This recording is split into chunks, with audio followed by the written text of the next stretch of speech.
মধ্যপ্রাচ্যে যখন যুদ্ধের উত্তাপ নতুন করে ছড়িয়ে পড়েছে, তখনই কূটনৈতিক তৎপরতা বাড়িয়েছেন যুদ্ধাপরাধের অভিযোগে আন্তর্জাতিকভাবে সমালোচিত ইসরায়েলের প্রধানমন্ত্রী বেনিয়ামিন নেতানিয়াহু।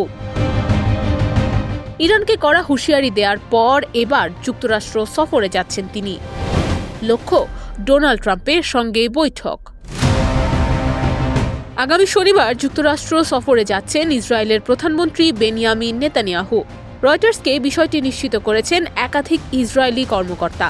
জানা গেছে, মার্কিন প্রেসিডেন্ট ডোনাল্ড ট্রাম্পের সঙ্গে বৈঠকের চেষ্টা করছেন নেতানিয়াহু, যদিও এখনও বৈঠক চূড়ান্ত হয়নি।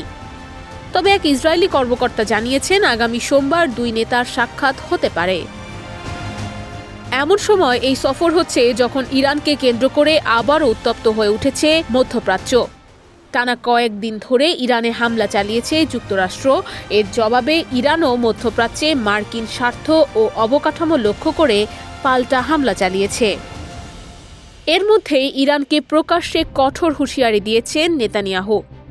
ডিমোনো শহরের এক অনুষ্ঠানে তিনি বলেন, ইরান আবার হামলা চালালে অতীতের যে কোনো সংঘাতের চেয়ে বহুগুণ শক্তিশালী জবাব দেয়া হবে। উল্লেখ্য, ডিমোনো শহরে অবস্থিত ইসরায়েলের অত্যন্ত গোপনীয় পারমাণবিক স্থাপনা। যদিও পারমাণবিক অস্ত্র থাকার বিষয়টি ইসরায়েল কখনো আনুষ্ঠানিকভাবে স্বীকার বা অস্বীকার করেনি। এখন নজর, ট্রাম্প নেতানিয়াহু বৈঠক আদৌ হয় কিনা, আর হলে মধ্যপ্রাচ্যে চলমান সংকট নিয়ে এই বৈঠক থেকে কি বার্তা আসে সেই দিকে। নুসরাত অনন্যা, ডেস্ক রিপোর্ট, এদিন।